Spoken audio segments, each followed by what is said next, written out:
High everyone, welcome to my mini vlog. आजको mini vlog चाहिँ के हो भन्दाखेरि चाहिँ अहिले चाहिँ मेरो बहिनी नेपाल आएको छ 1 महिनाको छुट्टीमा है। सबजना एकदमै इन्जोय गरिरहेको छौँ हामीहरू है। अनि अहिले चाहिँ मेरो बहिनीलाई भेट्नुलाई यति धेरै साथीहरू आएको छ क्या। बहिनीको पहिलाको पुरानो हस्पिटलको साथीहरू है, काम गर्ने साथीहरू सबजना यति धेरै माया गर्ने के।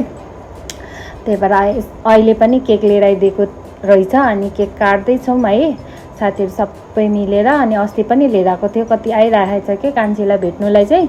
अनि सबजना यति खुसी है। हामीले बहिनीलाई पठाउने बेला सबजना रोएर सबको आँखामा आँसु है।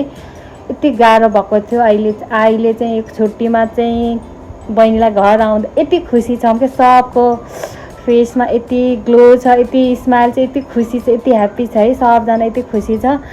यो खुसी पनि मात्र 1 महिनाको लागि फेरि मेरो बहिनी रिटर्न ब्याक युके जाँदैछ है। त्यही पनि इन्जोय गरौँ न है। छोटो समय पनि एकदम मिठो सम्झना। बहिनीहरूले चाहिँ यति धेरै माया गरेर यति सम्झेर केक ल्याइदिएको थियो है। मेरो मम चाहिँ यति सोझी बल्ल कर गर्दा यहाँ केक खानु आएको छ। आउनु भयो अनि खुलाइसक्यो। अनि त्यसपछि चाहिँ हामी सबैले खायौँ है। यति मिठो थियो केक चाहिँ होइन। सब बहिनीहरूले सबैजना बहिनीहरूले एकदम धेरै थ्याङ्क यू, यति माया है। अनि यति मिठो केकको लागि सबैजना यति खुसी छ क्या। यो खुसी त म भन्नै सक्दिनँ के। थ्याङ्क यू सो मच है सब